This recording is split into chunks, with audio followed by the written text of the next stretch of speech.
The certificates I have from IATA, if I put them together, they'll come to a diploma, but I have a degree. It does not matter whether I went to the moon or whether I did MDD. What matters is, do I have the skill? And I do.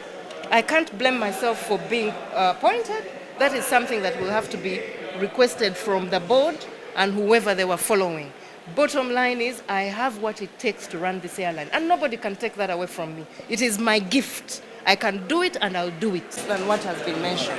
Okay. But because we are an aviation airline, we have to be at a level where everybody, by the way, we're even paid less than the airlines around us.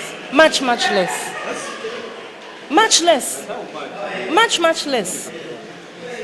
Thank you. The issues today were really about our qualifications, and I think particularly mine, because I'm a source of contention in many ways.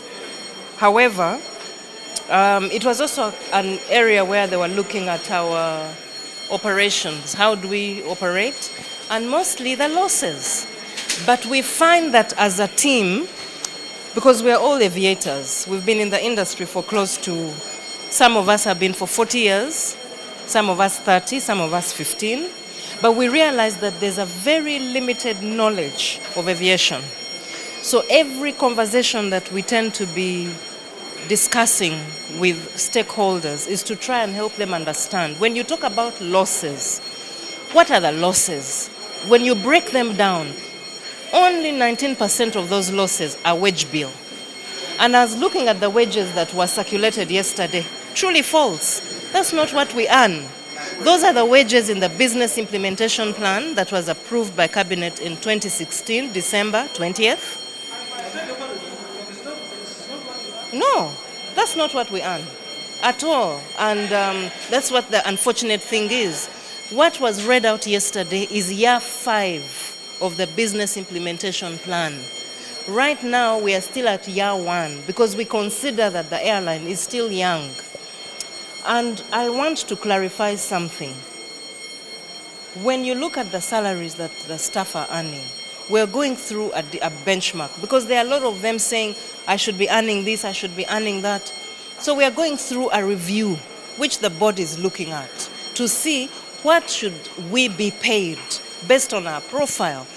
By the way, you will be shocked to find out that in aviation, there are very few people with masters.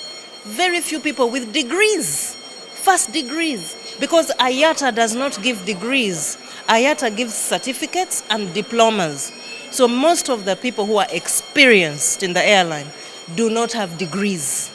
That is why you see when the CEO document that has been raising a lot of wahala is really not what they were expecting. You have a master's as an additional. You have a first degree as an additional. You'll find that a lot of the staff do not have even first degrees because IATA does not expect you to have that. It offers certificates and offers diplomas.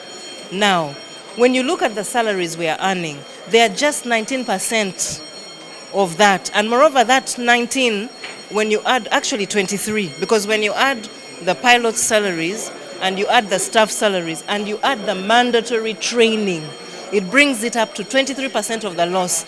So 77% is all the other operating costs. You have fuel, you have maintenance, you have airport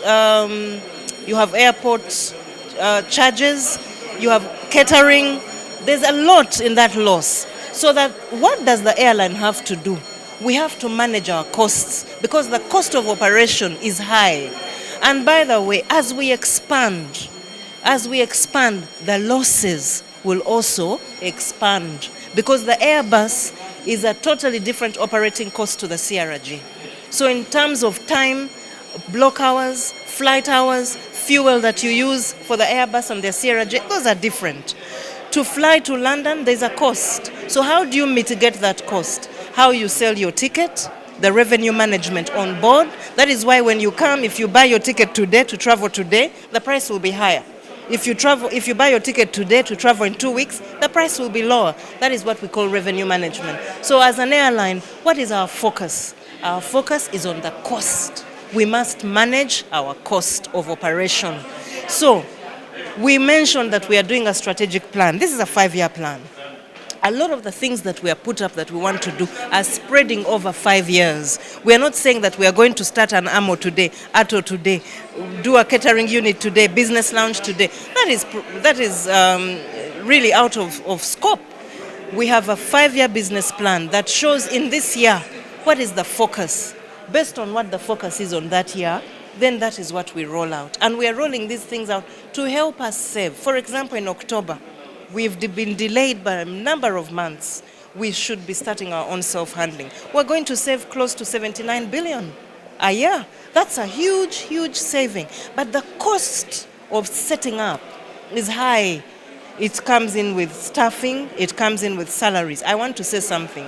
When you look at our operations team, when you look at our ground operations, flight operations is not only pilots. It includes even staff that work on ground. We have to train them. They have to go through mandatory training. You already raise their bar. Now, because you have put them at a level, our airlines around the world will come looking because they have certain mandatory trainings that they are looking for in recruiting. When we were recruiting for self-handling, we put certain parameters of trainings that they should have had. And those are the people we picked from the handlers in the airport. Already they came to us because they had that training. Those handlers made them marketable for the airline. Same as us. Once we increase them, you will see a sweeping coming from Middle East, taking ground handling people, taking flight operations. So we are at odds to make sure that we keep these people in Uganda. So you can't pay them less than what they'll be earning when they go to the Middle East. So at the end of the day, aviation is different. We can't be looked at like a local organization. The moment we fly out, we become an international organization. And that is something everybody must understand. That's not for the public to know. No, because... No. What I'll say, I don't earn what was mentioned yesterday. I earn close to 50% less of that. Yes. Because it has really... And by the way, no, I'll not specify, but this is what I want to say.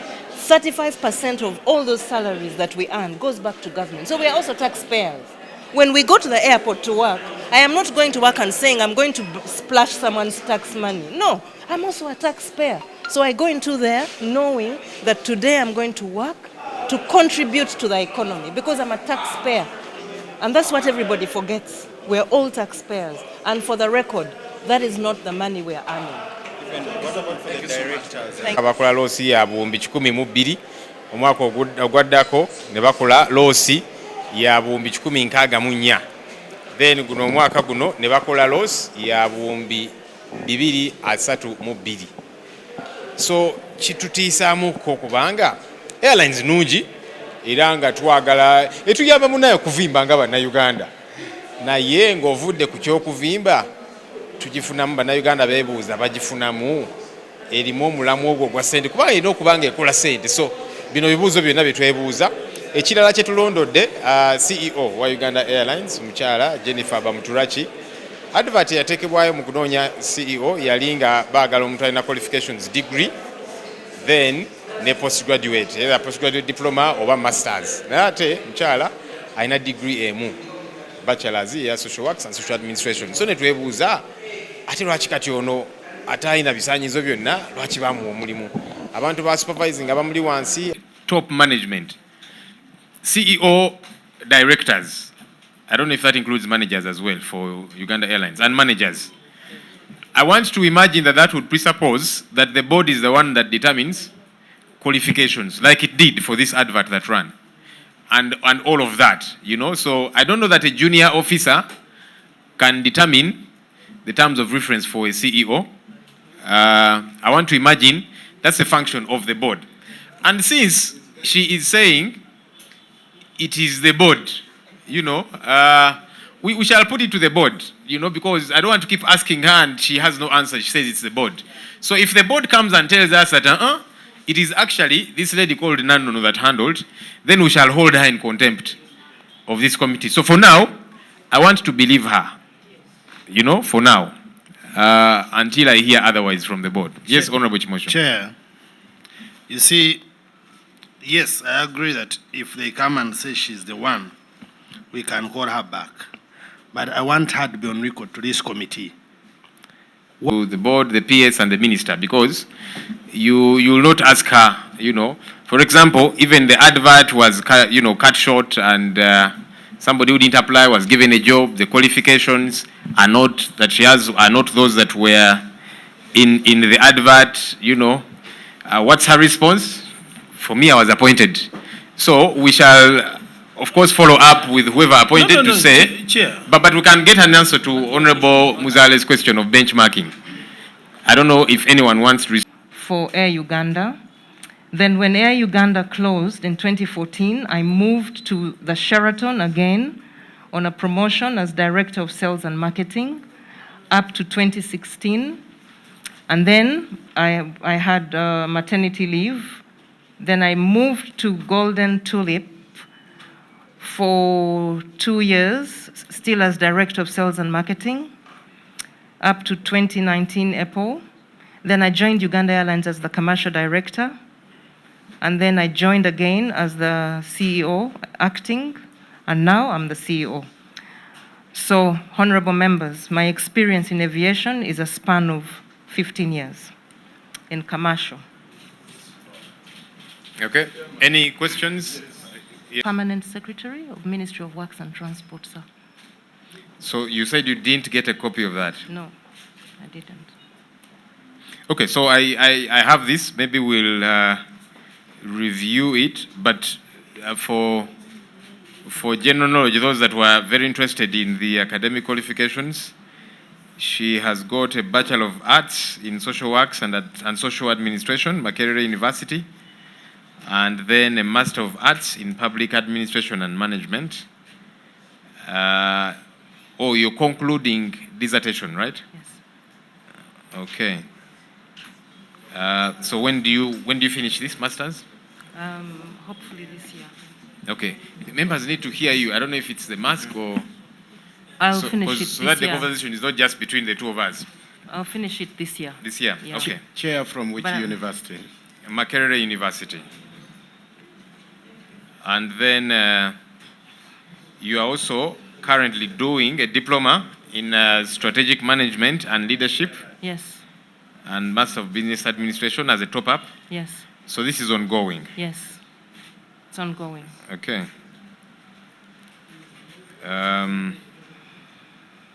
Oxide alumni. Okay. Okay. So Chair, I just want to be clear. Yes, Honorable. So the document on record is a degree of social work. Yes. Yeah, because the others are ongoing. So I think what you're clarifying is that the highest qualification that you have currently is a degree of social works and social administration. Yes. Okay.